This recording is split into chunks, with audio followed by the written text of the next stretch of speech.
Well, what I'd like to do is to clone myself and then also buy a one of those robots that Elon Musk is working on, or Google or whoever, and get the robot to lift the freaking amplifiers and speakers and put them in place, and I'll just sit on the lounge and listen to music, and then write the review.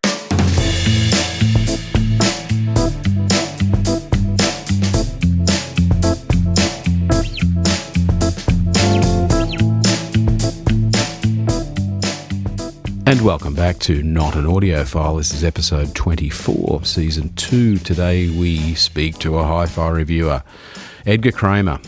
What a guy. He's been to more factories, written more articles, listened to more equipment than most humans. This episode of Not an Audiophile, the podcast, is sponsored by Spectraflora. Looking for gorgeous speakers that sound as good as they look? Meet Spectraflora, Australia's newest loudspeaker innovator. Their flagship Solata 88 is handcrafted in Victoria, Australia. With patent-pending waveguide and subwoofer designs, this speaker delivers impactful, dynamic and emotionally gripping sound. Listeners rave about the beauty and breathtaking sound of the Solata 88 that makes ordinary speakers feel lifeless. Experience Spectraflora. Rediscover meaning in music. Learn more at spectraflora.com. We're here with Edgar Kramer today from Soundstage, and when I say Soundstage, I say Soundstage Australia. I guess that's important differentiation. That's quite an important distinction. Yeah, that's quite an important distinction. Andrew, good to be here. Thank you, Edgar. Appreciate your time. Yeah. You have a busy schedule. You always tell me you have more things to review than you really have time. Possibly human can within. Human possibilities, that's right. So I'm thinking of cloning myself. Well, that would be the way to do it, because cloning, the cost of cloning is probably coming down, and the cost of employing someone is going up. So, and you're guaranteed of quality, and really, I think it costs hardly any more. Well, what I'd like to do is to clone myself and then also buy a one of those robots that Elon Musk is working on, or Google or whoever, and get the robot to lift the freaking amplifiers and speakers and put them in place, and I'll just sit on the lounge and listen to music, and then write the review. Actually, now that's a thing, because I think most reviewers don't have an assistant. It would make it a much nicer job, wouldn't it? Where you just simply Harry Pearson had an assistant apparently, and but I mean, I think 99.9% of reviewers nowadays don't have an assistant, and it just means that you screw up your back. Yep. But I enjoy doing it, and whenever I can get help, I'll do, and so it makes it fun. Well, it must be fun. I mean, I guess is that why you? I mean, you've been an enthusiast of high quality audio gear, I can only assume, for the better part of your whole life, but you might want. Oh, is that correct? Okay. So, at what point did you sort of go sideways into, into deciding to write articles, which is what it was originally? Because you're old school. You go back to the days when podcasts and YouTube videos didn't exist, and they weren't a thing. And you were writing magazine articles. Print, in print. Well, actually, no. I actually started online before I started on print, because I started writing for 6 Moons. Yes, Back in 2002, I think. 2002, 2003, when I wrote my first review for 6 Moons, and then. But 2007, I started writing for Australian HiFi and Sound and Image magazine with the then publisher, Horwitz. Yes. And that was print, obviously. And then the world's changed and moved on, and things have developed and gone from there to predominantly online. Well, things have changed, but not at 6 Moons. I'm pretty sure that website is exactly the same as it was in 2002. Pretty much. Pretty much. I mean, Strajan runs a great website, and he's got a very successful niche. Yes.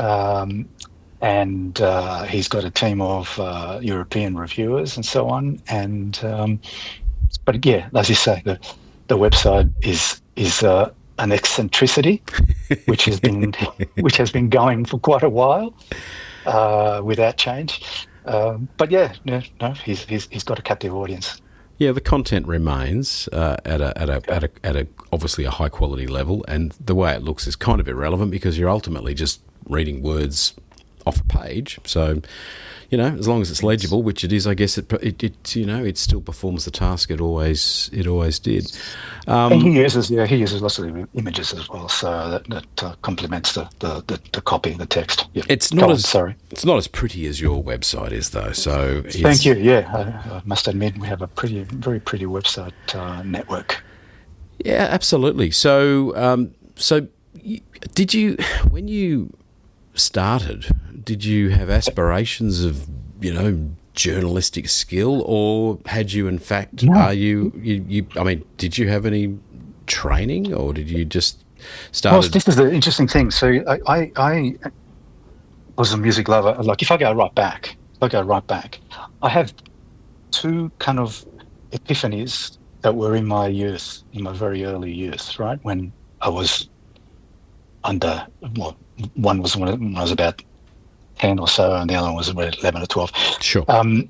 And it was, I clearly remember as if it was like yesterday. I kind of snuck, my parents were out, and I kind of snuck into the lounge room. Right. And I had been given instructions not to ever play around with a stereo. And it was a little 3-in-1, little 3-in-1 with detachable speakers, as if that was kind of something that shouldn't be touched. But anyway, and little record, little turntable built in, and so on. Yes. And I remember I just grabbed a record from the small collection, and I played The Doors, "Light My Fire." Wow. Okay. Honestly, good choice. It blew me. Yeah, purely coincidental, and it blew my mind. Totally blew my mind. And from then on, I kept playing music, and so I just kept bugging my parents to let me play the records. And soon after that, maybe a year or so after that, I played another track that made an impression. I had been playing obviously lots of music in between, but nothing had hit me the same way as The Doors did, and Light My Fire. And then this track from Led Zeppelin, The Immigrant Song. Okay. And that was another one, and that blew me away. So the power and the musicianship, and it was an unusual, that are you familiar with the song, that screaming chorus? The thing with Led Zeppelin is that I think I'm familiar with all of the fairly well-known tunes, but for the life of me, have no idea what they're called, because I'm willing to make an admission, publicly, that I've never owned a Led Zeppelin album, never bought one. Oh, Andrew. I know. Podcast over. Are you looking for your tribe? Visit stereonet.com today to join one of the world's largest online communities for hi-fi, home cinema, headphones, and much more. Read the latest news and product reviews, or check out the classifieds for the largest range of gear on sale. Membership is absolutely free, so visit stereonet.com and join up today. That's it. I'm out. Oh, all right. But look, I am a huge fan of The Doors, if that kind of balances it up. But yes, good. Okay, redeeming yourself there. I still. Having said that, I've never bought a Doors album either. So there's clearly something broken these days, with me. You don't have to buy anything these days. You just stream. Well, that's the point. So. I mean, when I say I haven't bought one, what it means is that when I was buying CDs and albums, which is so long ago, I couldn't even tell you the last CD that I bought, but I guess it was 15 odd years ago, and because I was sort of late to streaming. I had a Tidal account for a year before I even used it. That's another story. But I have listened to most of the Doors catalogue, I guess, but I haven't listened to much Zeppelin, and clearly I'm lacking. Yeah, one of the greatest. In a previous podcast, I was lecturing people on how they should at least know these 5 albums, and And here I am with zero knowledge of Led Zeppelin, as far as at least the name of the tunes. So the Led Zeppelin track So Led Zeppelin. got you So that gave me the second juiced boost, up. right? The second boost, and then from there, obviously, as I grew up and was in my 20s and so on, I got into audio equipment, and my first audio system was an all Akai system with a turntable and no CD player, back then, and tuner and so on. Anyway, and then I got and so I'll get to the question. So the third epiphany. That's all right. I've forgotten what the question was, but I'm enjoying the story. Keep going. How do I get in? Did you think you were a journalist, or you just gave it a stab? Yeah, that's right. So my third epiphany. So this all leads to that anyway. So my third epiphany was, my uncle was a very famous conductor, and he got invited to conduct the Sydney Symphony at the Sydney Opera House. Wow! And the family went. The entire family who lived, the Australian side of the family went. Yes. To this concert, and he conducted Dvorak's Symphony Number 9 from the New World, and that was another moment that just like triggered something. My brain changed. From that day. So from those times, those triggering sort of epiphanies, I call them, musical discoveries. Musical. Yeah. Well, it was more than discoveries, but epiphanies. Yes. Yeah, that's right. And so that led me to pursue the creative side of how I wanted to express myself. Sure. And I did a film production course, and that led to a job in the audio industry, in the pro audio industry. Okay. So I had this job in the pro audio industry for several years. Eventually, I actually bought the company. So of course I ran this company, because you like it, so you buy it, right? So I bought a company. I called it Sound and Vision Innovators, or STAVI for short. Yeah. And we provided pro audio equipment for live events and so on. And obviously that developed. We provided a lot of sound reinforcement for acoustic instruments for small corporate functions and so on, and then some bigger concert level functions as well. Okay. And that kind of opened up my appetite even more for the sound of live music. Soon after that, I joined the Audiophile Society of New South Wales, and I became the editor of the newsletter. And I started writing. And then after that, I started writing for 6 Moons. And by that stage, I had like a fairly extensive knowledge of the audio industry, the consumer high-end audio industry, and the sound and the tonal qualities of live instruments. And so 6 months, then I sold my business, and I thought to myself, what the fuck am I going to do now? Well, one presumes have a holiday initially, but well, yeah, that's the thing. But I didn't. I kind of became a consultant for the people that bought the company for a couple of years or so, and I had to get out of there. And then I saw an ad for a writer for Australian HiFi. Okay. And I applied and got the job, and then the rest is history. Well, so from there became the reviews editor of Australian HiFi magazine, reviews editor of Sound and Image magazine.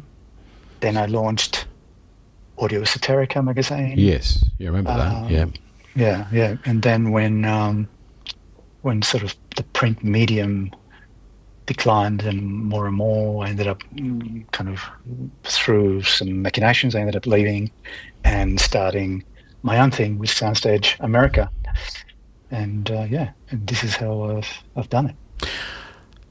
Thank you for that. That actually now makes a great deal of sense. So, in fact, you really just started, as far as the writing side and the journalism aspect, it really started with writing the Audio Club newsletter. So, Yeah, I mean, before that, I used to write short stories just for fun, okay, not published, short stories and some poetry and stuff. So I think I was born with some kind of writing skill, yeah, like a yeah, raw writing skill that I kind of polished by writing short stories, and I polished it by writing poetry, like I said, and so that gave me an advantage when I started writing for the Audiophile Society of New South Wales, yeah.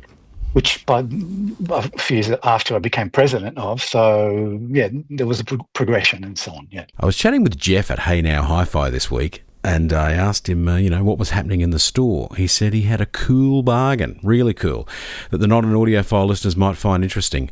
Lindemann Lime Tree Hi-Fi Essentials, German-made, compact, high-end discrete components that enhance any hi-fi system. He has a music streamer with a DAC, and a phono preamplifier, all on special. Why don't you head to heynowhifi.com.au and search Lime Tree. Hey, and we're back with Edgar from Soundstage Australia. Edgar Kramer, that is, the master reviewer, the founder of Soundstage Australia. But how did you get started with Soundstage? Quickly, I'm just interested to know. Doug Schneider is an interesting character. Did you bump into him at a show or something? Or Well, yeah, no, I'd known Doug for quite a while prior. Yeah. And he had been chasing me for a while while I was employed with the Australian HiFi publisher. Oh, okay. And I was, to be honest, I was kind of comfortable in the bubble that I was in there. Yes. And maybe I didn't actually think too much about where the publishing industry was going. Yeah. Not kind of like negotiating the future of print publishing. Yes.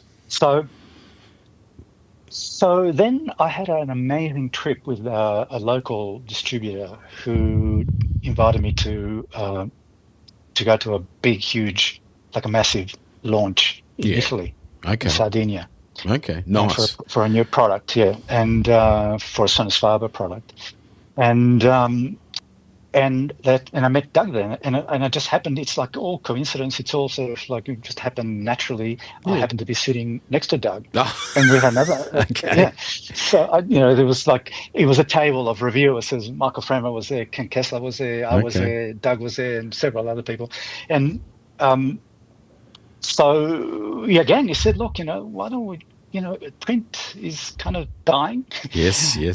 The future is online. Let's do something. So, and that coincided with some changes that were happening at the publisher. And then, so let's go. Let's do it. This is back in 2017. And then right. Yeah. We met up in Munich in that year and signed it all up and started July of 2017, July. That was the big day. Yeah, all right, cool. Well, congratulations on that, because it's it seems like a good match, and so you're sort of the Southern Hemisphere connection, if you like, for. It's a great match. Yeah. I mean, all the websites, including Soundstage Australia, they're all international, global websites. Yes. But it's great to have a different point of view from an Australian point of view. And Indeed. Obviously with products that are available in Australia and in Australia, both via distributors and Australian manufacturers. In fact, I'm just about to publish a review from an Australian manufacturer, a new loudspeaker manufacturer, and of course I've reviewed some of Delichord's awesome products as well.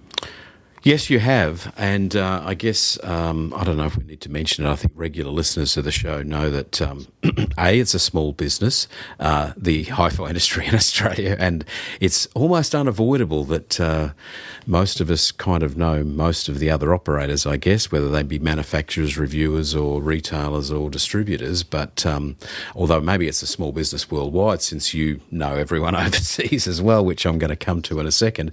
But yeah, I can take a guess at the product you're reviewing, and thank you for reviewing Delacourt over the years. I really appreciate it. Number of awards too. I'll just drop that in there. Pleasure. Is it Spectraflora? Correct. Good guess. Oh well, I guess there's no such thing as anonymity these days when you're on social media. So yeah, that's it. You spotted the posts.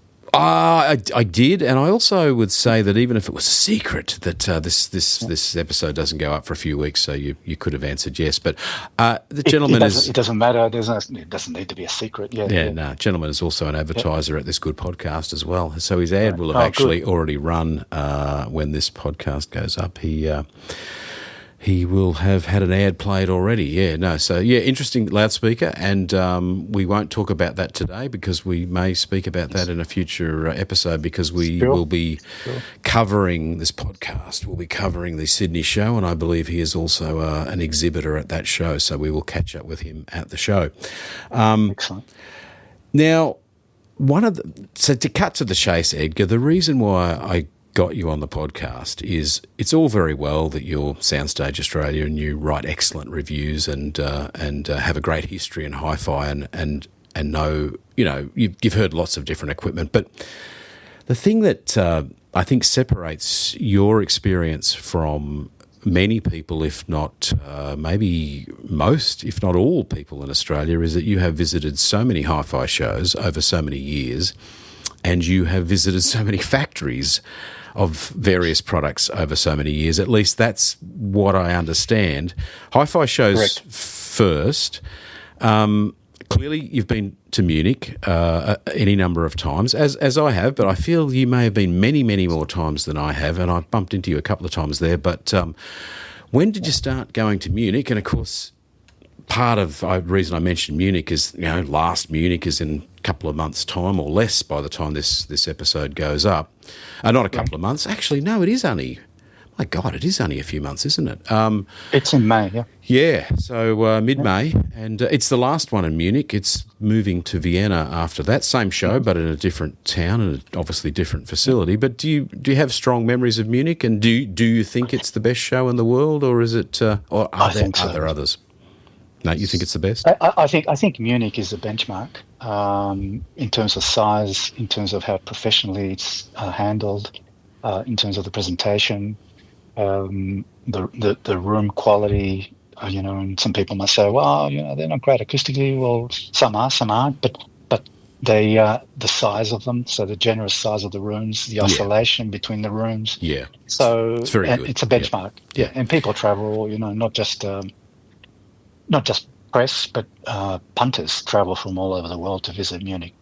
That's an important delineation with Munich, is that if you're a hi-fi enthusiast, and clearly that is what this podcast is designed for, so the listener is presumably a fan of great equipment, is that you can go to the Munich show. It's all obviously it's a pain to get there if you're in Australia. It's on the other side of the planet, but and airfares aren't as cheap as they once were. But once you combine it with a holiday or something, and it becomes doable. It's a great show. Your Saturday and the Sunday of the 4 days, that starts on a Thursday, is for the public. And I noticed last year it really wasn't crazy busy, would you say? I mean, it was busy, super busy, but, it's not like if you went, you couldn't get a decent listen to something, I think. Is that you? Yeah, I think you're probably kind of right, yeah. I mean, I didn't notice a slight ease of navigation. Yes. Which is one of the things that I notice, purely because I've got to cover so much ground, and same with the Soundstage guys. It was a little easier, especially on the Thursday and Friday, because that's the industry days. Only, yeah. I think you could be right, but Vienna obviously is going to change things up, and Vienna is an amazing city. I'm looking forward to visiting again, and the venue, from what I hear from a couple of sources who made special trips to the venue just to check it out. Yes. They were happy with it. So yeah, I think it'll be interesting in 2026. I miss Munich because it's a great city, Oh but yeah, yeah, and it's Vienna's just yeah. as exciting, if not more. Yeah, Yeah, yeah, no, it's. I think they're probably both great cities, but that's right. there's certainly So yeah, historically there's a lot of fun has been had in Munich over the years. So, of course, but yeah, yeah, but I'd certainly think I would put it forward as a if you're an enthusiast of great equipment, then it's one thing to go to a show in this country, and we have a couple of great shows, but hmm and it's one thing to go to maybe an Asian show, but I think Munich, it has such a broad range of brands. It's so big, it's so shiny, it's so impressive, and it's such a great city. So that when you're bored with hi-fi, you can do other stuff, namely sort of drink beer, obviously. But that's right, and pork knuckles. But yeah, that's. But I've got Germanic background, so I yeah, enjoy you this sort must of feel stuff. at home. Yeah, I love it, and actually, it's funny because I land in Munich, and there's a kind of feeling I get, and but I'm sure I get that in Austria too. So Yeah, yeah. Germanic cities, and yeah, so yeah, I'm looking forward to that, to Vienna. The other show that I hear is fantastic, and I actually haven't been to it, Mm. is the Polish show in Warsaw. Ah, yes, yeah. I've And never I hear heard. that's Yeah, incredible, and I yep. think it's spread over 3 or 4 venues, so it's very big, and it's probably less of an industry show and more of a mix of industry and consumer. Yeah, And yeah, so yeah. Is it? What I don't know about it is whether it's open on some days to to customers, so to speak, to end users. uh, That terrible term. um, Is it yeah, is or it isn't? You're not I'm sure. not too sure. I had the impression, I could be wrong, don't quote me, but I've got well, I'm going to be quoted, but I've got the impression, Yeah. I've got the impression that it's a 3 or 4 day show, and I think it's open to the public on all days. So it's a Okay. mix. I think it's a mix of consumer and industry. Yeah. But Okay. like I said, I could be wrong because I haven't attended. I've never been. I've No, just heard that it's great. Yeah. but you have been to Hong Kong, perhaps, have you? Or Yes. yeah. Yeah. Yeah. Several times. And And the Tokyo show oh, Tokyo. as Yeah. Okay. well. Yeah. Yeah. Yeah. Tokyo show, and very, very different. And all those shows are great. The Tokyo show is a smaller show compared to the Hong Kong show, Yeah. but it's very niche and it's very well organized. Typically Japanese. The venue is fantastic, Yeah.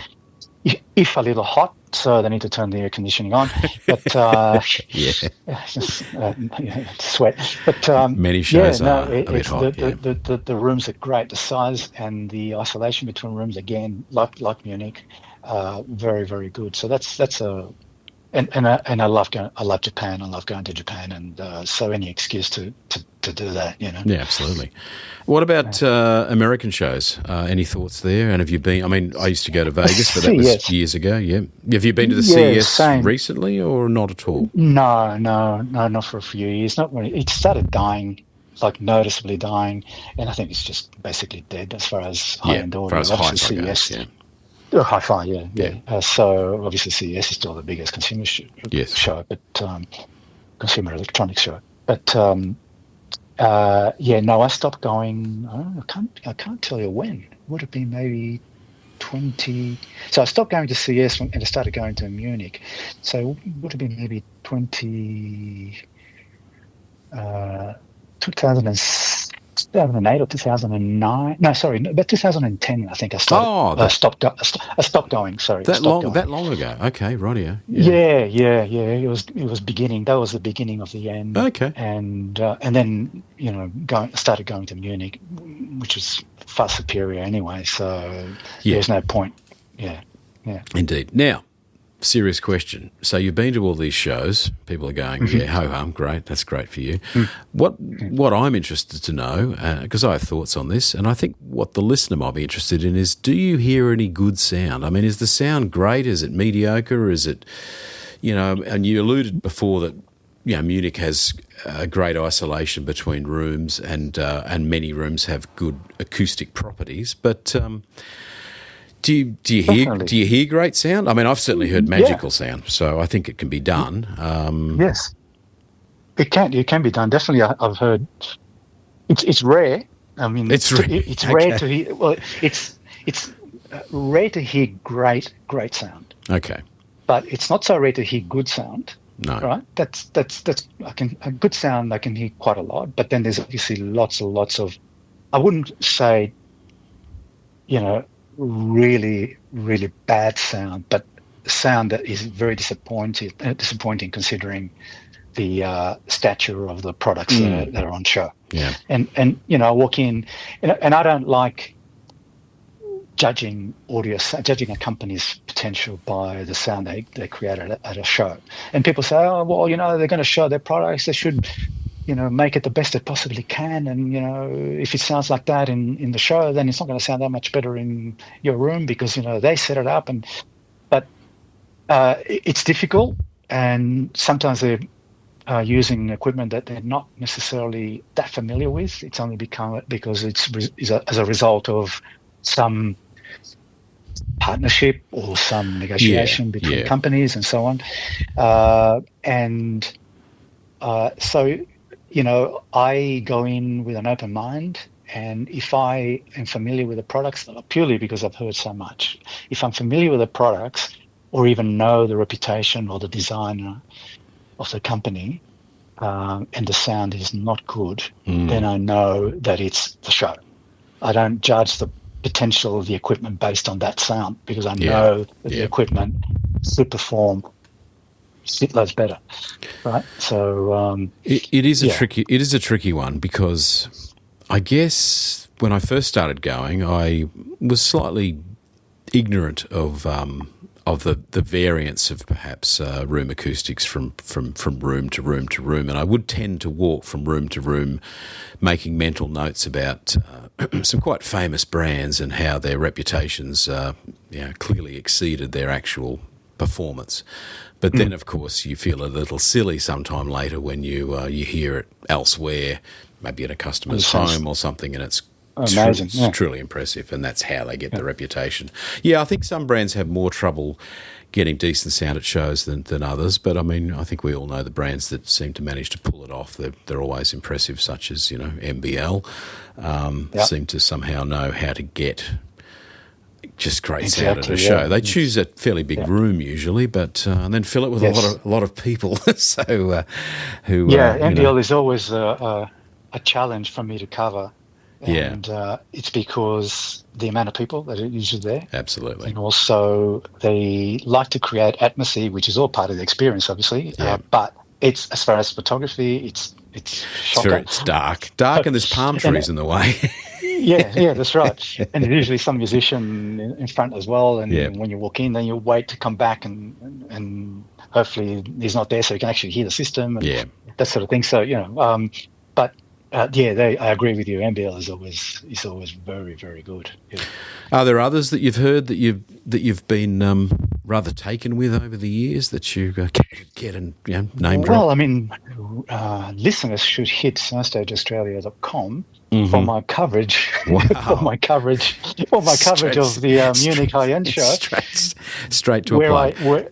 that's right, where I choose my 10 or 15, depending on what year, favorite rooms of the show. But to answer your question, I think a company called Clarisys, Oh yeah. they make, yeah, No, I'm not familiar actually. Or I'm not. okay, You spell panel it with. speakers.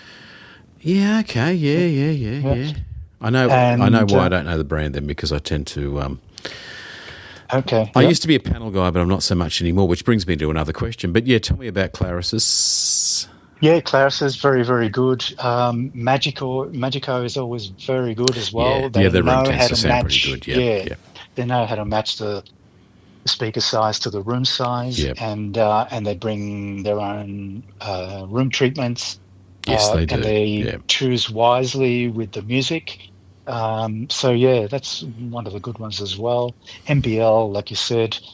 Um, Yeah, Wilson Audio has had some great sound sometimes, and sometimes depending on when you walk in and what type of music they're playing. Um, and this applies to any room, I suppose. Sometimes the music doesn't connect with you, so you move on to the next room, and Yeah. yeah. Which of course Um, neatly brings us to hi-fi show music. uh, Why do they uh, play what gosh, they play? gosh. I mean, I can understand in some ways that they obviously want to make sure that their speakers are performing in terms of the source material, they're performing to the best possible potential. Yeah, And that means audiophile type, really high production recordings yeah, that sound great on anything. yes, And that's what they do. And then you start, hearing the same music from room to room. And it's fine because I mean, a lot of audiophiles are into that kind of music and they appreciate it and they have a point of reference to say, oh, well, I listen to this at home and I can hear what it sounds like in this room, and I can hear that with that music with those speakers and with those electronics and so on. But yeah, it gets a bit tiring. I had a good time last year at yeah. the Sydney show when I walked into one of the biggest rooms there, and I know the distributor very well, and I said, "Hey, it was closing time, just Yeah. about." And I said, "Hey, it's closing time. You're not going to get anyone else walking in." I was there with one of my reviewers, and I said, "Let's play some music. Some Mm, real music." And so we had a great time. I just played some of my favorite stuff and some indeed. alternative stuff and rock stuff, and yeah, yeah, yeah. So it's great. And then I guess, then you have you certainly, I mean, this is the thing, is that every single person that goes to that show really wants to hear a track that they know, because that's what's relevant. Like you said, you know how it sounds at home and you can draw some useful comparison. That's not possible, though, I guess. And so, you are. I mean, it is difficult as someone who's exhibited at a few shows to know what to play. You do sadden some people, and I guess others find it impressive, and it may be a tune they're familiar with, so that it's a useful demo. But it is a hard It's okay. choice. Yeah, it is. It But is. there's some things that should never be played, and we know what those tracks Oh, are, so we yes, won't maybe mention that's them right. again. But but if Keith had just That's go right. permanently, that'd be great. Uh, He'd just go and never come back. Keith has left the room. Yes, Yeah, he has yeah, gone the and he will building. not come back, hopefully, Yeah, except he yeah, keeps coming back. Hey, yeah. I was doing a little local function the other night, and I was using their music system to demonstrate our speakers. And I was flicking through their iPad on their streamer, and bloody Keith Don't Go came up, and there was a lot of ribbing. What's it doing there? But apparently their excuse was that someone asked for it. So there you Okay. go. I Hey, think it's always very brave. Sorry, I was going to say. I think I was going to say it's always very brave when an exhibitor opens up the iPad and says, "Hey, play what you like," and then you get some like horrific stuff, and it drives everyone out of the it room. And does. sometimes the music may actually be good, but it drives everyone out of the room, and then that's a risky thing. It's a very brave and risky thing. So I understand Yeah. why it doesn't happen too often. Well, on that, just for the listener, that is in fact a real problem, and I have to say that on almost every occasion, probably towards the end of the day, where you've sort of given up a little bit and you've had enough for one day, and your program's sort of gone off its wheels, fallen off its wheels a little bit. You go, is there anything anyone wants to hear? And someone will request something, or they have a USB stick that they wish to insert into your streamer, and usually what comes out is diabolical. It's a very personal Yeah, choice. It's yeah. kooky. I don't know why. And yes, Hmm. everyone immediately does a 180 and leaves the room, and you're like, why did Yeah. I do this? That happens, So can I make the suggestion to those that are listening that wish to, make a request, that you make it a nice piece of music that, a reasonably broad spectrum of people enjoy, right? Sure.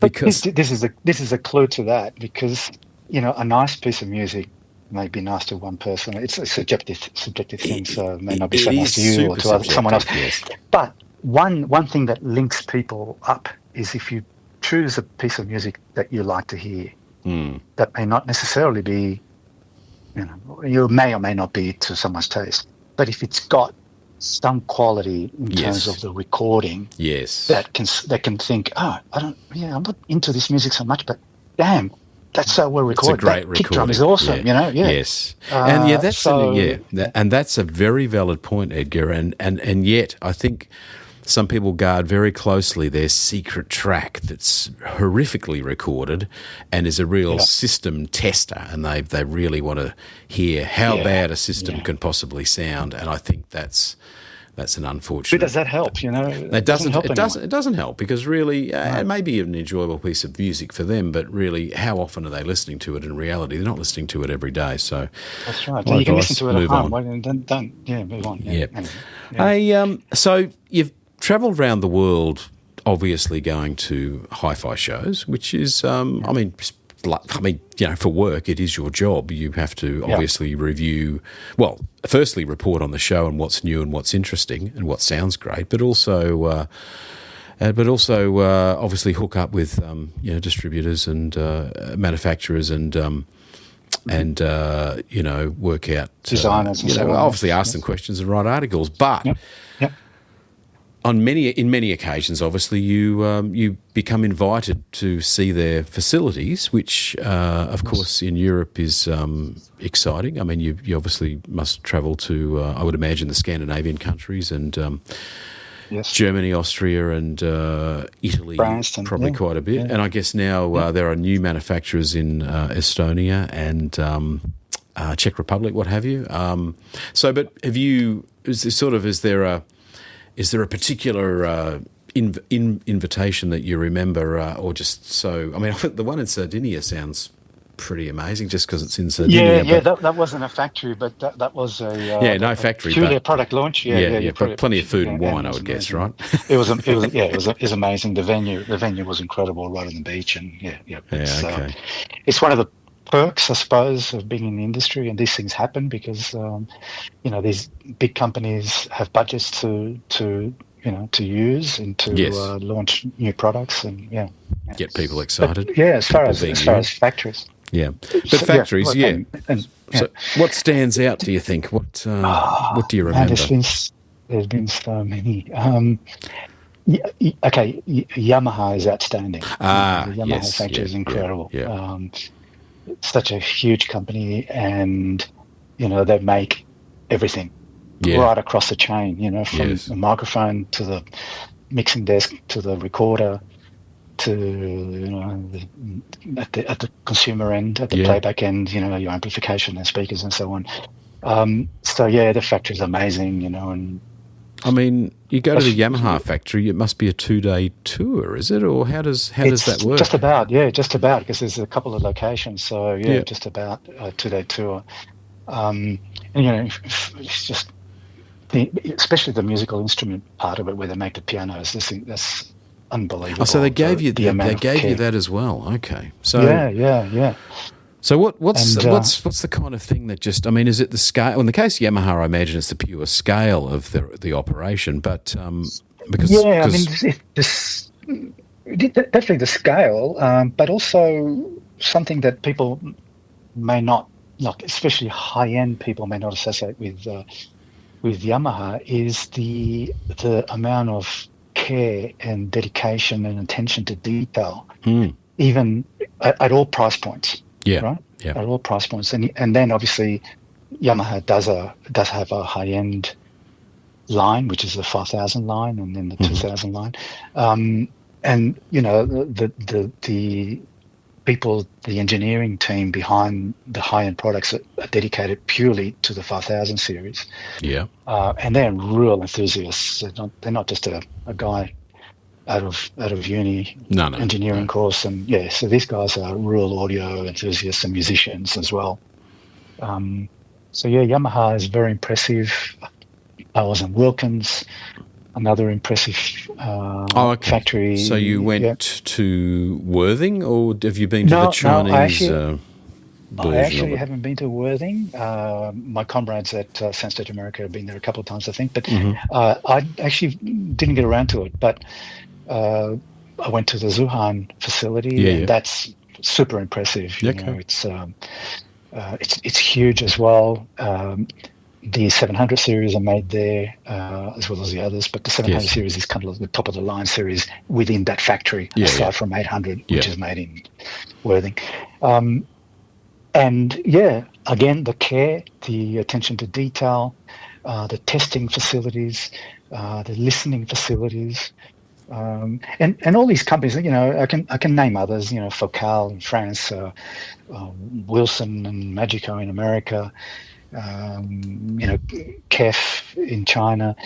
There's a common thread where these guys are trying. They have a common goal. They're trying to do the best they can to approach live music, Yeah. right? In terms of what that sounds like. And they have different resources and they have different budgets, and they have different engineering teams, the number of engineers, and they have, some of the bigger companies have software and CNC machining and that sort of thing.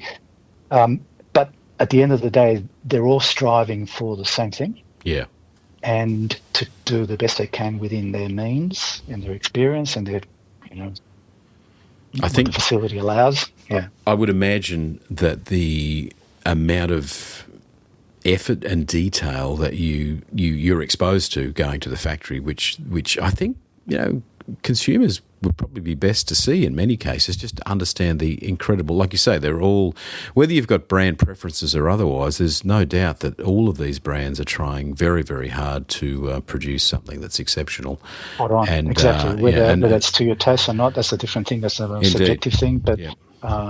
they're all trying to do the best they can. And yeah, yeah. I mean, and what can I say? There's been so many factories, and they all, like I say, have this common goal. Yeah. Yeah. Yeah. And I guess they all go about it probably slightly differently on the basis that there's, different cultures and what have you involved. And I always imagine the sort of Italian factories involve a lot of sitting around having long lunches, lots of prosciutto, and obviously continuous espressos throughout the day, Yeah, lots of vino, causing and really, yeah. yeah. Well, vino, I'm hoping is happening mainly at sort of towards the end of the day, but Oh yeah, I don't yeah, know. What yeah. have you seen? Has there any? No, yeah, no. Towards the end of the day, I mean, you just listen up with like one glass, I'd say, or two, and that's how your listening skills kind of develop from that. And yeah, Yeah. yeah, and that's what happens. But it's just trying to approach live music. I mean, we can't do it, not yet. We're No, we're not a near, long not way not away, really. not close. Yeah, No, not we're not close. close. But I think that our brain adjusts, and we listen to a good system, and we know it's right, even though it might be miles away from live music. Well, I think we Uh, know we're enjoying it. I think we know yeah, obviously at the lower end of hi-fi equipment, it's a case of just getting away from a system that just annoys you with its limits. It's got a certain artificiality or colorations or distortions that yes, just bug you. And obviously, once you slip into the high end, most of that goes away, and then it's a case of yeah, getting something that excites you. I guess, and that is your thing. And of course, there are so many ways to go about building a system. I mean, you could have tube amplifiers or Class A transistor amps, or of course Class D now. yeah, You could have, exactly. obviously you could listen to records or streaming or CDs or, I don't know, open reel tape that you borrowed off the guy who recorded the album and he's made a quick copy of the master tape or something like that. There's so many ways you can source the music. That's probably the least practical way. But do Yeah, I you mean, do you have preferences or that you're willing to allude to? What do you think of records? Do you prefer records to streaming, or do you? I I mean, I actually enjoy in different ways. I enjoy all formats. So I don't have reel-to-reel tape, but I've got a turntable. I've got a fairly big record collection. hmm I have close to 2,000 CDs, hmm which I've kept, and I still have a CD player, obviously. And I stream a lot. I have a Quobuzz. and I use Rune, which is Yep, fantastic. it is. Yeah, Um, and the great thing with Rune is that the algorithm is very clever. So you're listening to something that you enjoy, and it's very good at suggesting something that's along very similar lines. yeah, And you may or may not have heard of that band or that musician before, or that artist, and so you add it to your library, and that's how you indeed. discover music. And we have access to more music now than we ever have throughout history. Oh At the yeah, touch of a yeah. at the touch of a button. It's So it's a funny thing, isn't it? Well, it's not funny. It's just a fact. Is that when you and I were younger, you know, it was quite a financial commitment to get a copy of a piece of music, and you would, even if you weren't much of a fan, you'd make sure you became one because you needed to get your money's worth out of it. And I guess that's that's right. probably the only slight, not a disadvantage of streaming, but if you don't like it in the first 10 seconds, you might flick to the next thing. I guess that's the shame of it. But then, on the other hand, Mm, discovery of new stuff that you do immediately like is never been better. The fact that you can, like you say, go down a rabbit hole with the aid of Rune and listen to all sorts of new things is a wonder. And if people listening are stuck with CDs and records and are quite firm about that, then I think you're making a mistake. I know I did that's because right. as I alluded to earlier, I did have a Tidal subscription for probably a year before I actually tried it, and probably half an What hour happened after. there? Well, I was given one as a promotion from a manufacturer, and so I didn't pay my own money. So therefore, I guess I was like, yeah, whatever, I'll get around to Yeah, that. But I yeah, was quite happy listening to CDs and was actually listening to records again because, they'd come back by this stage because this is, I guess, I don't know the year, maybe 12, 13, 14, something like that, 2000, not obviously 1912, yeah, 2012. And yeah.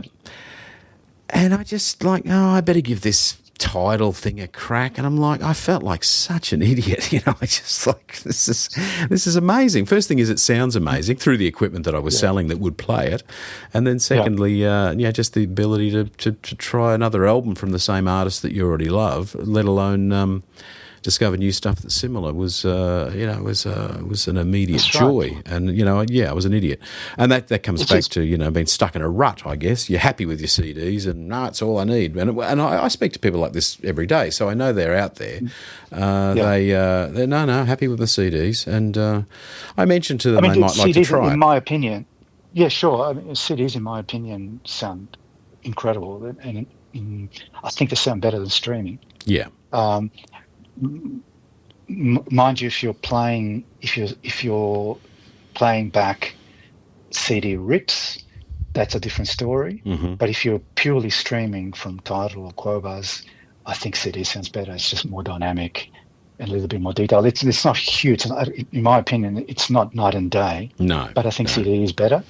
And then vinyl's got its own charm, and yeah, it's a absolutely. hipster led kind of revival. The hipster community revived it back in whenever it was, like you said, I think in 2010 or whatever. Yeah, about 2010, I And reckon. Yeah. yeah, and now it's become kind of an accepted mainstream thing, and hopefully it'll be around for good, because it is a great format. So I'm kind of It's not going agnostic as far away, is as. it? It's just growing. No, no, Records and it growing. shouldn't. And Yeah. and the same thing's going to happen to CDs. The CDs will come back, and again, some hipsters will get a hold of some CDs, and hey, this format is awesome, Well, it'll and it'll be be a new a thing version of the again. hipster, the next generation of hipsters, which will be called something else, I guess. I don't know. Something else, But yes. yeah, yeah, But yeah, no, that's right. absolutely. Now, look, we're going to take a 2-second break, Edgar. We'll be right back with further Sure. questions from someone who has heard and seen it all. Sir Hans Swift, bespoke loudspeakers designed and built in Australia by perfectionists. Described by reviewers as exceptional. Sir Hans Swift has received numerous awards here and abroad, including Sound and Image, Best Stand Mount Loudspeaker 2024. For full information, head to sirhansswift.com. And we're back with Edgar Kramer talking about his life of reviewing and just listening to music, which it's a great job if you can get away with it. and he seems to have gotten away with it. So I have Why would they? questions. Yes. I have Yeah. questions, Edgar. Do Yeah. you, speaking of music, is there particular tracks that you try on every piece of equipment that you line up? Of which I guess I don't know how many pieces. I mean, you review 3 or 4 bits of gear a month, or 2 or 3, or something like that. But Yeah, two, sometimes three, yeah, usually two, a month. And no, to answer your question, there isn't a piece of music that I use every single time because it okay. just gets very boring. It gets Well, very, very there is boring. that. Yeah. So, yeah, so what I do is I mix it up with music that I think that I kind of enjoy, but I think is also well recorded enough and appealing enough on a kind of like semi-universal level, Mm-hmm. um, where people will say, yeah, okay, I'm reading this review, I'll give that a spin and see what he meant, like what he's saying. Yeah. Yeah. Yeah. Yeah. Yeah. So I have, I have a few, and at the moment I've been using some interesting stuff. So I've been using, for example, I usually try to listen to all the genre or as many genres as possible, Sure. but try to mix it up within the genre, so different artists within that genre. Mm-hmm. Um, so So I at the can't pin moment, you down with 5 hot demo tracks. I can give you some demo tracks that I'm using at the moment. Yeah, they're Sure. not the definitive ones, but they're like really good ones. Um, okay, so I've been listening to a bit of jazz fusion. Yeah. Um, I like a band called the Aristocrats, Okay. and amazing musicians, especially the guitarist, a guy called Guthrie Govan. He's Okay. a British guy Yeah. and is incredible guitarist, and the bass player, and it's a trio. So the bass player and the drummer are very, very good as well. Mm-hmm. So there's an album, a live album, and there's a track called Bad Asteroid, Okay. and that is great for judging the dynamics and the slam of a system or a product, Okay. or a product I'm reviewing. So it's very expressive. It's fast, and the music is great. So I can listen both critically, what's this bit of gear doing, Yeah. Yeah. but I Yeah. can also sit back and enjoy the track when I turn off the analytical part of the audition. And the other thing is that if I find that it's not only sounding good because the component is doing something really good, but if I'm also engaged, if I connect with the music, that's also a plus point for whatever I'm reviewing. And that's a hard thing to describe. What is it doing Yeah. that is engaging you?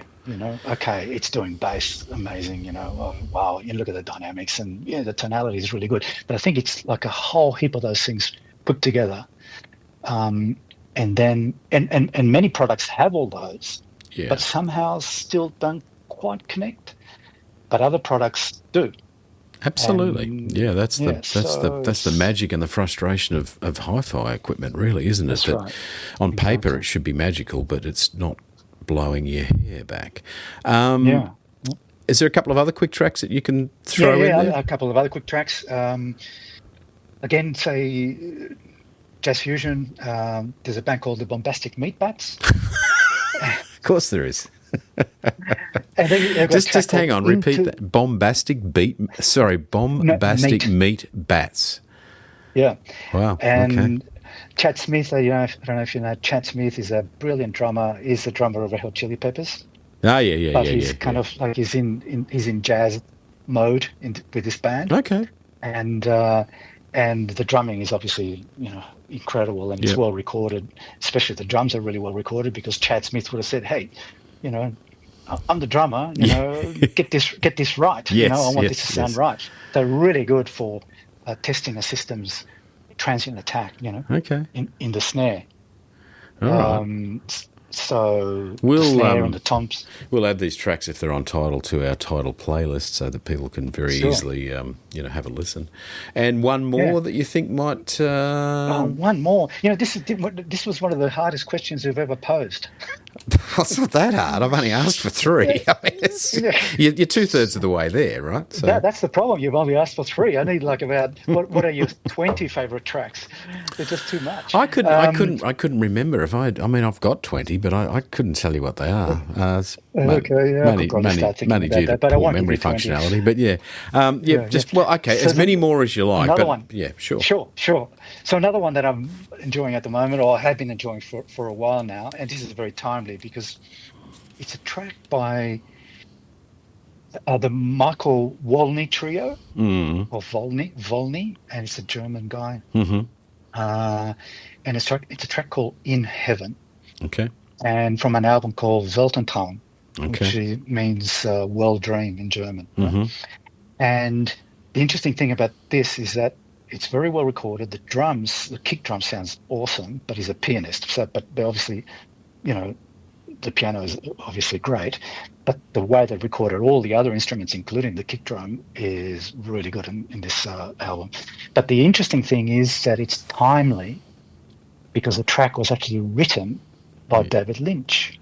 Oh, okay. Wow. All right. Yeah. He wrote it. Okay. So he wrote the track. Yeah, So it's all a right. David Lynch track, and it's a collaboration between him and Michael Volney, and Oh, okay. obviously this goes back. I think the album's at least 2 or 3 years old, Ah, maybe okay. more. I can't remember. Yes, it goes back obviously a while. So that's an interesting one, and I mean, Ahmad Jamal is an incredible jazz pianist. I listen to most of his albums because they're all very well recorded, and the music is great if you're into jazz. Um, and I'll wrap it up in terms of the tracks because I can go on forever. But Well, yeah. yeah, I mean, I'm a big rock guy, and two of my favorite rock bands. I have lots of favorites, but two of my most favorite are a band called Tool and Yes. another band called A Perfect Circle. Okay, a perfect circle. Yeah, And well, Tool I know, but a perfect yeah, yeah, circle. Where does that fit and into the world of rock? okay. It's the singer. The singer from Tool actually started this band. It's Ah, an offshoot. It's an okay. offshoot. Totally Oh, different is that right? musicians. Totally different. Oh, Yeah, yeah, different yeah. musicians. What's the style like, Different though? Is musicians it? except for him. Yeah, Yeah. and it's a slightly different style too. It's more melodic and Okay. less heavy prog type thing. So there's an album called The 13th Step, and there's a track called The Noose, and Okay. it's a great track. It starts with like a really lo-fi intro, Yeah, yeah. and you think, oh, this is a shit recording. Yeah, yeah, yeah. What have they done? And then all of a sudden it starts, and Okay. it's like a snap, and it's like power in the drums, Yeah, the yeah. guitars there, the voice is clear and separated, and then towards it, and it keeps building up and building up, and then it explodes towards the end, where it's just kind of this barrage of sound that hits you, and it's an awesome track. And I think if people know A Perfect Circle, they'll say, yeah, The Noose, that's the track. Yeah, okay. Well, Yeah. I'll be checking that out because I have to say your enthusiastic descriptions have got me excited, and I know from previous experience with tracks that you've suggested just when I've dropped a piece of equipment off or something that they are generally very decent music. That's the first thing, is they're proper music, not some audiophile tosh. Yeah. It's great music that is secondarily also conveniently well recorded, That's right. well made. Those things yeah. aren't exclusive. They're No, not. no, they're They don't not exclude each exclusive. other. You can. Yeah, No, that's right. So there are. you Yeah, can have great music that is also really well recorded to, you would say, quotation marks, audiophile level. yeah, So, yeah. there's stoner rock. Bands like Brain Bjork and Color Haze and My Sleeping Karma, bands like that, All in Witches. People, if they look this up and they like that genre, they're awesome bands. But I'll finish Yes. with a classical piece, which I either get goosebumps, and if I'm really, really into a system, when my system, in between reviews, when I'm listening to my system and it's been dialed in and it's sounding really, really good on that day, kind of I get either goosebumps or I get tears. One or the Is other. Dupre playing Elgar's Cello Concerto, conducted by Barbaroli. It's a classic, Okay. recording, and man, it's just moving. It's moving. Send me a link to that so we get the trick with classical stuff, of course, is to get that particular performance. Get the right thing. So it's widely available on Quobars or Tidal or CD, and even I got it on vinyl as well. So yeah. Oh wow. I've got it on everything. So you can make comparisons. And speaking of comparisons, no, that's a great selection, Edgar. Thank you for that, because we'll link to that, and so people can very easily just visit the website, go to the title link, and I actually jotted a few more down, but I won't go on forever. But there's just so much. Favorite music is just it's like, who's your favorite son or daughter? It's impossible. It is impossible. Yeah. and probably illegal, and yes. It never should be. Like, it's just one of those things you can't make that choice. Yeah. Apparently, no, but of course, you can't. But of course you do. Yeah. But you just don't publicise it. I just want to make the point. Not the point. A point is that you talk, and you just reminded me with saying that when you've got your system put back together, that you do. People are probably wondering, how do you make judgments about something and write so critically about something when it's unfamiliar equipment and what have you? Well, you do insert it into your familiar system. So you listen, you review equipment in the same acoustic space, which of course is a priority. I mean, if you kept reviewing in different rooms, it would be pointless. You'd be reviewing obviously the room as much as anything else, and of course you've got a selection of very high quality equipment, which you then basically just plug. So if you're reviewing an amplifier, you insert it in your system instead of if it's an integrated amp, instead of your pre-power. So you presumably are using the same speakers that you normally use. You're using them in the same room, and then in turn you're using the same streamer and turntable and what have you. There is one catch, only swap one thing at a time. Only one thing at a time. Yeah. Because then that's the only way to keep track of it. So Indeed. Obviously I'm super familiar with my own system, which I've had for several years, and unchanged, when more I or less. introduce well, at least two. I think the newest piece that I have is 2 years old. But you obviously familiarize yourself with the equipment that you have at the time as much as possible, and then you introduce one piece of equipment at a time, and whether it's an electronic speaker or cables. I review cables, which is not that many people do, and that's how you can make an intelligent, informed assessment of what you're actually reviewing. Absolutely, and you've got quite a revealing system, and the room is obviously treated, and that's actually a little bit of a thing that people,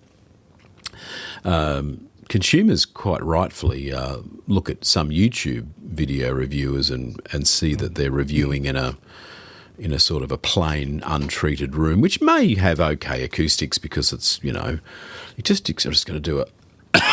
I'll edit that out later.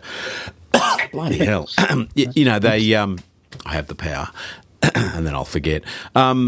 So that you've got acoustically an accurate, quite well-tuned, sort of neutral kind of space. A lot of people so-called reviewers perhaps do or they don't. Either way, I guess they're familiar with their acoustics, but you're familiar with yours. You've got quite a revealing pair of loudspeakers and in my estimation, a very good quality DAC. I particularly like that DAC, and I can't remember what it's DAC. It's a French. It's French, is it? Yes, a French company called Total DAC. Total DAC, yeah. And the designer, Vincent Briand, comes from the telecommunications industry. Yeah. And he hand builds R2R, resistor-based DACs. And he uses, depending on the model, he uses anywhere between 100 to 300 or 400 hand-matched resistors. Yeah. And it's a fantastic product. It really sounds fluid, and it does sounds fluid. Analog-like, Yeah, no, it sounds fluid is the word I would use in my brief listening experience. It stands out as immediately being not digital sounding, but it has but it retains the positive aspects of digital. Obviously, a pair of Wilson Audio something or others, which I've forgotten the name of. Excuse my ignorance. It's the Alexia V, which is the current Alexia the current model. one. Which I absolutely love because it's dialed in properly. It's an amazing speaker. Yeah. And I've got an amplifier that can drive it really, really well, which is the Griffin Audio Antillion Evo, which is the current one as well. Yep. Plus A amplifier, monster. Oh, it's and it just controls the speaker amazingly. Yep. Incredible dynamics, and it's the Class A sound, so very fluid as well. And what do you? I was gonna. Well, no, you go. I was going to say the one piece, because this is an interesting thing. The one piece of equipment that I have had the longest. Yes. It's been only changed in terms of just upgrades, but it's the same model and brand. So it's my preamp, and it's an Australian company over in Western Australia, outside of Perth, called Supratech. And Michael Maloney has been building preamps mainly. He has built some power amps, but mainly preamps for about 30 or 35 years or so. Probably. And he's fine-tuned the whole thing to an art form, and I've had lots of preamps here at 4, 5, 10 times the price, and nothing beats it. It's just amazing, So yeah, that's an interesting piece. What not crazy expensive? Do you think is that? I have no idea. Not crazy expensive at all. But under 10,000 or something, or yeah, it is. Well, they have. So he has the starting one is about 3,500 or 4,000. And then he goes up from that. And I think the most expensive one is about 10 or 12, something along those lines. And I have kind of like one that is semi-customized for me with some special components and stuff. And so mine would be the equivalent of maybe, I don't know, an $8,000 preamp. But you're buying direct from the manufacturer. There's no so that makes it distributor margins and freight and all those things. Yep. It just flies through the window underneath a pigeon. Yes. That's right. Particularly strong pigeon. Yeah, it's caked. Yeah. Well, there must be freight. I'm having a crack at your no freight thing, but I mean, it's not freighted across the world, that's for sure. But it is freighted across the country, which is a meager 4,000 kilometres. Well, it's going to be freighted across the world as well, because in fact, at one stage he was selling boatloads of them in the States. Okay. But not just not the crazy freight costs. Not DHL in Australia. It's Australia Post. Yeah, I understand. Yeah. So not pigeons. Well, actually, Australia Post probably is pigeons. I don't know. I shouldn't say. We're not supposed to knock Australia Post, but it did take me a week the other day to get something from Melbourne to Brisbane via Express Post. I find that kind of really unsatisfactory. But they apologised. As if. No, they didn't. No, they didn't. They never do. I have other questions, and I'm looking at my notes. I think you touched on YouTubers. That's kind of some interesting. Well, kind of topic. The YouTube thing is kind of. I mean, YouTube is great. I've now descended, although it's probably an upgrade from free to air these days. But I was going to say I've descended to watching YouTube on the TV at home occasionally, and actually, it's kind of. I mean, YouTube has matured in so many ways. It's got so many, really high level production. Productions, TV, you'd call them TV shows, really, and they're on YouTube. I mean, I know I'm stating the obvious to people who are listening going, yeah, duh, old man. But I mean, YouTube in 2002 was clearly just people making some video of their dog in the backyard and putting it up. And it's improved linearly and dramatically from then to, I mean, you've all sorts of, in whatever your interest is, there's a high quality production out there for you. But there's equally, I think, some questionable ones, and I guess they're the ones that jump on the coattails of the leaders. But do you have some thoughts on the old the hi-fi reviewing situation on YouTube? Yeah. So it's this kind of like this social media influencer phenomenon, and it's like we need to be told. We need to be either justify our purchase or be swayed to purchase something purely by someone else's, Mm. you know, influence, so-called Yeah. influence. Yep. And some of the YouTubers, I'm talking about the audio field now. So some YouTubers kind of are keen enthusiasts with some presentation skills and maybe with low to medium industry experience. And then there's obviously some that are very, very experienced and very, very good. But I think what the influenced, right? What the influenced need to ask Yes. is, uh, does this YouTuber have an acoustically treated room? Right? Oh, so that's a big thing for Does he you? have, Yep. well, yeah, does he have an appropriate auditioning environment? What's Yep. his reference system? Right? Does he have ongoing relationships with industry leaders? Because that's how you get insights into how this business works. So it's not just about the audio equipment itself. It reflects a culture, like a company culture. Um, have they interviewed designers? What's their background? I think that's what the influenced need to Yeah. assess. Yeah. I think I agree with a lot of what you're saying, and I don't disagree with any of it, but I've got thoughts on it. I'll come back to it. But I think when you're in a position like yourself, and to a lesser degree myself, although I've had to deal as in trading these products, you've reviewed them, I've been buying and selling them. You do deal Sure. with, I guess, the same people, but in a different way. I Yeah. certainly always judged who I would deal with, what products I would import, based on, of course, the relationship you could generate with a supplier. Whether they would be reliable, professional, whether they really had their heart in the product and wanting to make it perform brilliantly. These are the Yeah. insights that I would experience, and then would be very much part of whether I would import that brand or not. And there were Mhm. products that I imported for short periods of time where clearly the philosophy and levels of service were not good. Yes, these are things that you would also be privy to that are skipped over, and the casual listener slash buyer might think that you having a stronger relationship or a closer relationship with a brand might actually be a problem, because you might tend to review their product favourably, and I guess there is that slight chance that you would, but Yeah. I it's mean, not.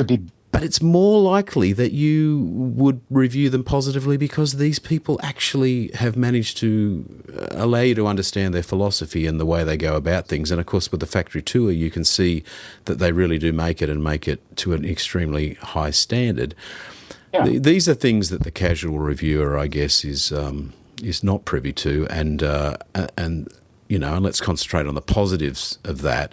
The more you know, the Sure. more you can report on, I guess. Is that what you're saying to Yeah, some degree? that's Yeah. that's definitely, and I mean, I have close. Well, I wouldn't say close. I have very good relationships with many, many, many, you know, manufacturers, Yeah. companies around the world, and the designers and so on.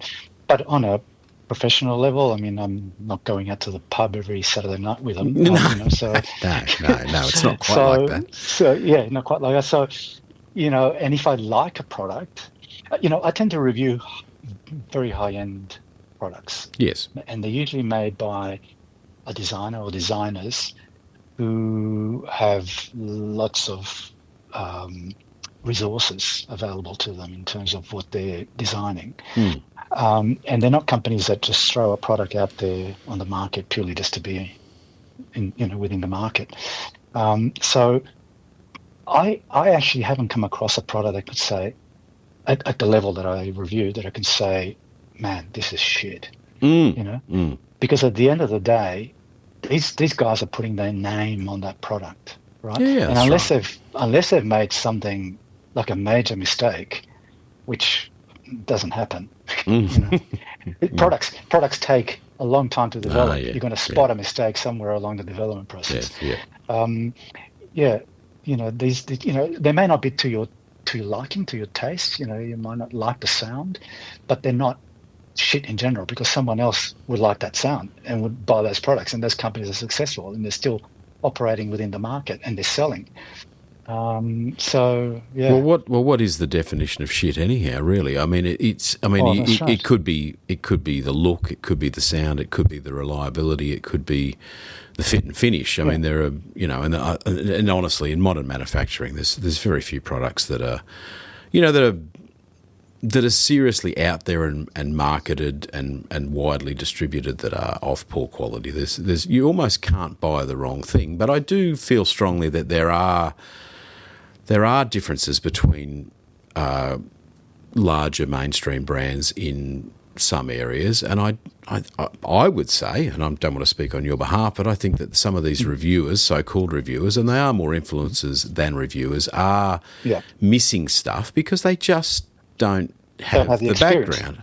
I mean, Yeah. I guess that is the gist of this podcast: is that as someone who's been in the business a long time, in a couple of different roles, that it's not that I know it all. It's just that I've soaked up a lot of information over the years because I do it every day, and so That's right. and the same in your case, Yeah. and so I think When you're your in a database, your experience and your database is so wide, yeah. you're much more cognizant of Well, how you these yeah, companies work and how these products work, and and you you're have a more background. aware of the pitfalls, I guess, and things that go wrong, and I don't know, and Yeah. you can report on that. And look, I mean, and look, do you? I mean, have you ever been approached and asked to review something, and you've gone, no one, people will say no reviewer writes a bad review. Well, I say, of course they don't, because what's the point? It's Yeah. completely unconstructive. You would simply, and I don't know whether you ever have, but I'm going to ask because I was half Mhm. asking it. Have you ever Yeah. been approached and then you've had to go, look, sorry, I don't really, we- There's been a couple of products. Yeah, we'll there's just been a give it couple of back to you and products. forget about it. There has been? Sure. Yeah.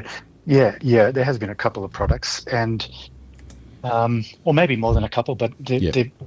it's a couple of times there were basically a technical issue that just, maybe a bad batch of Okay. capacitors or something, a part that wasn't quite right, or Yeah. it was damaged and then they weren't able to supply another sample for review. But there's also been a couple of times where the product just didn't perform to the level that I thought it should perform. Yeah.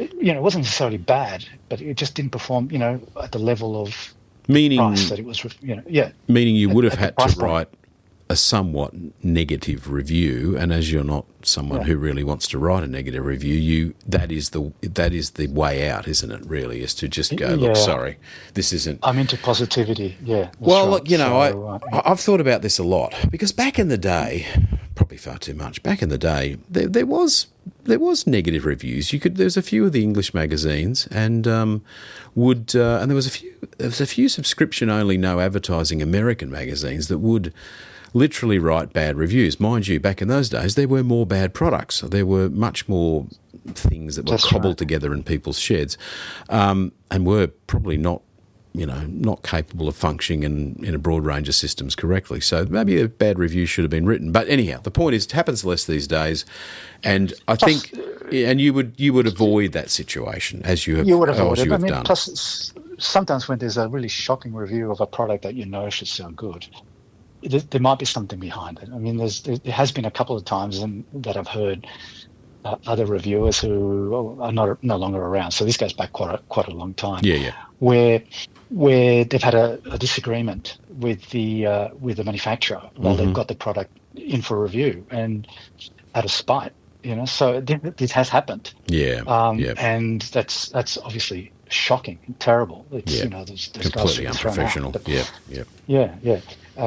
But it has happened. But that's not to say that within a review I don't say, well, you know, um, for example, product X has very good dynamics, but product Y, which is in the same price point and the same type of product, Yep. actually has superior dynamics. Or I don't think the detail is quite well presented as it should be, or Hmm. within a review. But in the overall, the product is good. Yeah, yeah, It's yeah. just that it's got maybe a slight weakness in some aspect of performance. And Um, you're happy to so point that out. as Oh, yeah, a relative totally. thing. Yeah, I mean, Of because course. Yeah, that is the job, I guess. totally. So Yeah, yeah. yeah, I would imagine there's a fair inconsistency from the hobbyist turned YouTube hi-fi expert. And that's not to have a crack at hobbyist. Everyone's got to start somewhere, and it would be Somewhere. That's ridiculous right. to just sort of say otherwise. But at the same time, when I started, I wasn't writing or performing reviews and sticking them up on the internet because the internet didn't exist. But it's. I mean, yeah, you start somewhere, and then maybe you don't start doing reviews on day one. No, Perhaps. that's right. Exactly. You dedicate a few years to getting as much experience as possible, even just as a hobbyist. Because Um, I and find some of these YouTube people I've spoken to, one way or another via email or something, they've never been to a major international hi-fi show, and I'm wondering how you can possibly. I mean, how do you get listening experience if you're not going to shows and going to lots of different dealers with lots of that's products? right. I'm not sure Lots of products. That's how do you product listening. That's gauge? the thing. Yeah, so Yeah, exposure to as much as possible. Different sounds, different yeah, philosophies, you got to different yeah know what's possible, construction. basically. Yeah. Exactly. So there's no point just liking audio for a while and then just buying a $300 stand mount and then tearing it to shreds and then putting on a headline on the YouTube saying "Worst speaker I've ever heard?" Question mark. You know, Well, we could go on you know, about the it, the clickbait. clickbaity headlines. Yeah. Yeah, that's right. And we have to get past that clickbait. Just spot it a mile away and filter it out. Don't fucking fall for it. So anyway. Well, I've run some tests on the clickbait headlines, and I 9 times out of 10 they never even touch on the question that was raised in the headline. So That's right, it's exactly. So just they don't actually deal with that. no, Yeah, they with don't what deal with they it. It's just drew a you in literal. with. Yeah, Yeah, it's just to get you to. It's like boating videos with some hot bikini-clad chick in the thumbnail, yeah, and you're like, yeah. oh, maybe I should just, And then, maybe I should just have a quick look. No, no, yeah, no. yeah. That frame's not even in the video.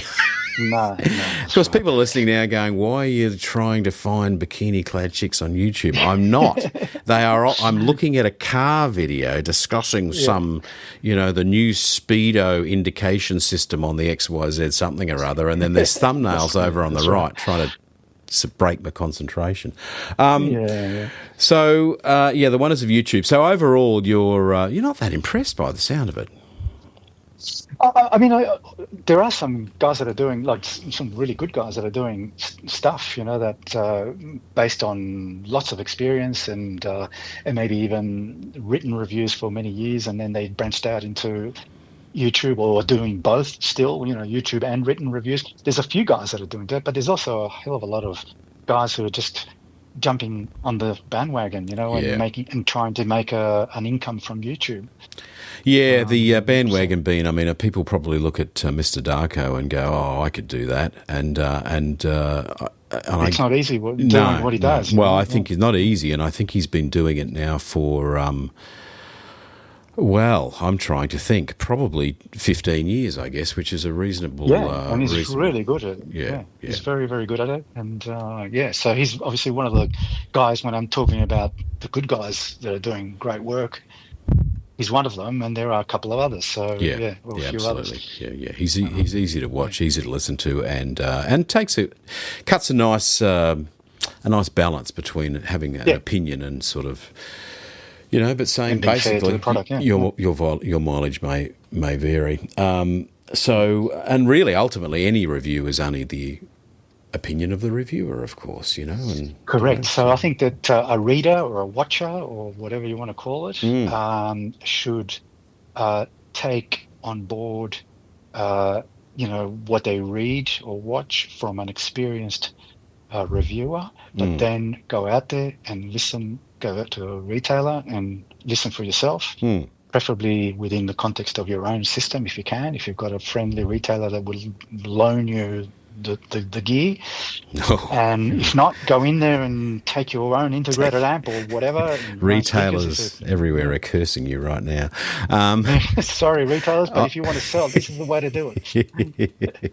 Ideally, they would request that you just bring some money and a preference for a product, but That's yeah, right, no, I mean, what colour would you what have? colour? Yeah, no, a truly good retailer should be quite happy to at least find an amplifier that's close to yours if you're listening to speakers and a source that's the same, or or happily accommodate bringing your own in and wiring it up. Take a credit card swipe and and then return it, or that's the other way, is to try it at home. But I mean, it's I think it cuts both ways though. I think you need to if you've developed a great relationship with the retailer because you've made decisions before and bought from them, then not a problem. But you can't really use retailers as a sort of demonstration facility. Then say $26 online. That's morally wrong, right? It's morally wrong, and you wasted someone's time for 3-4 hours listening to shitloads of stuff, and then thank you very much, and then you piss off and buy something online for, like you say, $30 cheaper. Well, quite often the savings are much smaller than the time invested by the retailer. And if the retailer was, not particularly friendly and rude about it and really didn't care and sucked, then don't buy it there. Yeah. But when they perform, the thing is, it costs an enormous amount of money to staff a store, stock a store, and open it every day. And frankly, no one in the audio business is making a lot of money. So if you feel you can save a little bit, just remember that no one's ordering new Ferraris this week. That's right. Except you, of course. Now, how is that car going? Awesome. Yeah. Every time I drive it, I get a smile on my face. Think of all those backhanders you get. Let's not mention the brand before I get shot. No, it's not a Ferrari, and I didn't even mean to mention cars, but you do have just to show that I wish it was a Ferrari. Well, yes, but it's better. It's faster, isn't it? But yes, yeah, it is faster actually. It is faster and much more comfortable.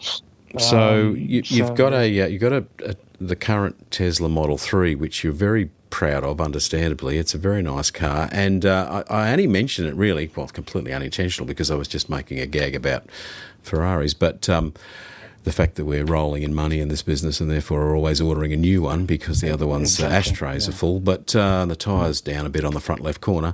But you did get yourself a new car recently, and they're very affordable actually. But as a modern thinker, not an old guy stuck in a rut, you got an electric car, which is kind of cool. Yeah, no, and I've had some very nice petrol cars before that, and I don't know if this is worth mentioning. I used to review technology in cars, like auto technology. Okay, right. And I was one of the first journalists in Australia to drive the Model S when it came out. So that's how you got a taste for it. And that was 2007, 2008 or something. Yeah, it's a long time ago. That's how I got a taste. Yeah, that's how I got a taste for it. And it's in my opinion, and without getting political, it's kind of like the way to go, isn't it? Well, it's if you like the wail of a V8 or a V12, then it's not the way to go. But but I tell you what, in every other way, it's completely impressive. And for those, I'm quite happy to drive a petrol engine car for the fun factor and the value for money. But I tell you what, I would be looking very, very closely. And I don't know how we got onto this subject because it's not really our. I'm not sure, purview, but that's okay. But I having very kindly been allowed to drive your car briefly, I have to say I was completely impressed, and we'll stop talking about cars. But I suppose the most important thing is that it wasn't a backhander from the people at Wilson Audio. So moving right along. That's right. Exactly. I have one other question before we wrap this, I think, very interesting podcast up.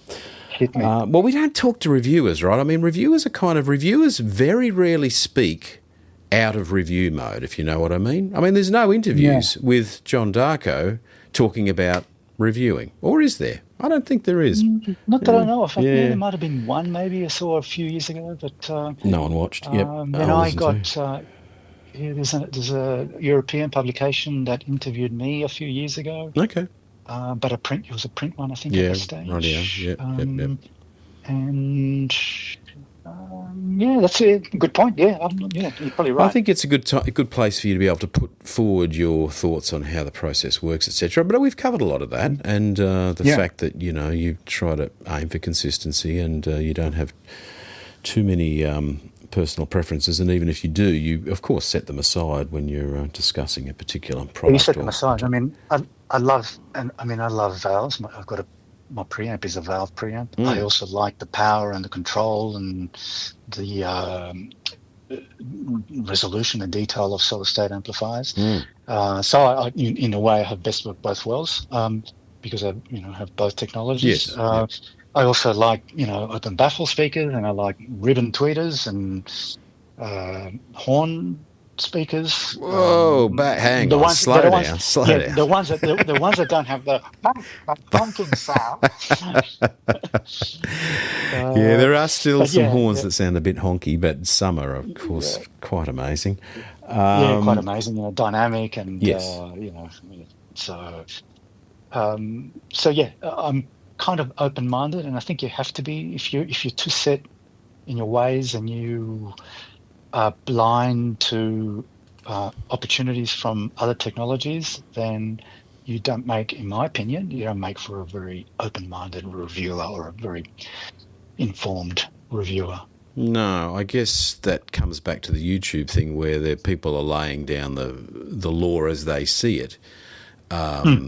are immediately opening themselves up to not being capable to make a decent judgment on many products. And yeah, I think, in fact, for me, when I go to a show and listen to different things, if it's a horn speaker, which I'm not generally an enormous fan of, I appreciate what they do with the sensitivity, and the ability to run particular amplifiers that a single-ended tube amp that's not normally something that would work well with a low impedance, low sensitivity box speaker. Speaker, yeah, Yeah, I mean, yeah. I get that, but I mean, sometimes I go, oh yeah, ho hum, it's a bit honky, and that's not really what I want to listen to. But then others are just so amazing that Oh you're no, probably even oh no. more impressed because you're not necessarily a fan of that type of design. But the only reason you became less of a fan is because so often people get it wrong and hear.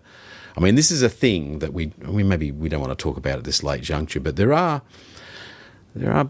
I mean, it's a trap, I guess, for the consumer to fall into, is only listening for one particular aspect of performance and then buying into a particular kind of equipment because it does that one Yeah. thing well. And that's the thing that I suppose historically has annoyed me.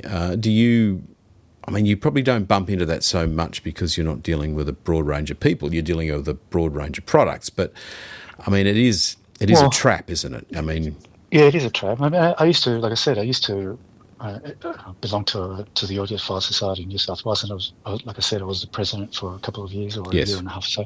Um, so we had all sorts of members, So the members had varied, tastes and biases and so on. yes, yep, Um, so yeah, I do come across those sorts of yeah, people, and yeah, there were a few members that were kind of totally closed-minded, and mm, basically whatever they thought was correct and everyone else was wrong, or whatever system they had is the best system and everyone else is wrong. yeah, So whatever system you have, nah, that can't be any good because the no, system that I have and the components that I have are the best. So, yeah. so yeah, so It's that, and that's. I mean, look, we become tribal, it's a yeah, tribal thing. Yeah, yeah. yeah, Like and everything, it's kind of absolutely like everything, politics like and everything. motorbikes, Yeah, So, yeah, yeah, yeah. that's right. All right. Well, we won't actually Yeah. go down that rabbit hole because it's kind of pointless. No, And that's right. but it's an observation that if you are thinking, that certain types of products, like tube amplifiers, for instance, A, all sound the same, and B, are useless, then you would be terribly disappointed because they all sound different, and some are very tubey and some Sure. not so much, and you Oh, should keep an open mind. So, look, we exactly. may have got there. I think, Edgar. I think we've covered a lot of ground, and Great. I think certainly I really appreciate your input and your point of view from someone who Yeah. is, as I'll say it again, probably the most widely experienced listener, reviewer, factory visitor and probably showgoer in the country, just simply because you've done it as a job for so long, and I think you've done it in a way that other reviewers probably don't, where they are kind of not so much a regular visitor to the rest of the world. So thanks for that. I've been very lucky that way. Yeah, well, absolutely. Not so much luck, but just good work, good planning, and and doing a good job. Anyone's got any questions of Edgar? They should, of course, either contact him at his website, soundstageaustralia.com.au. I think it's got on the end of it. Has it? No, so just soundstageaustralia.com. Yep. Once again, link will be on our website, and of course, you can ask questions on the YouTube version of this recording, which no one listens to because everyone listens to it in their favourite podcast app, but certainly a place you can ask questions. And otherwise, send us an email. We get quite a few emails actually, and you will be answered. So, excellent. So yeah. Okay. So thanks again, Edgar. It's been great to be on the other side, because I'm normally interviewing. Yes, it's great to be the interviewee for a change. Yeah, absolutely. It's much more relaxing. Well, yes, is it? Yes. I hope it has been. So, it is. Sort of. Yeah, sort of. You've done a great job, Andrew. So thank you. Oh, well, thank you, Edgar, and thank you, everybody. And yes, Edgar Kramer and myself, Andrew Hutchison, and we're signing off, and we'll be back in a couple of weeks with a new episode. Thanks again.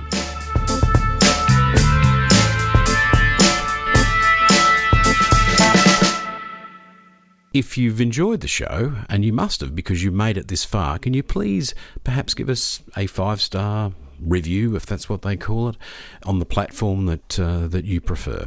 So thanks again for listening. See you in the next episode.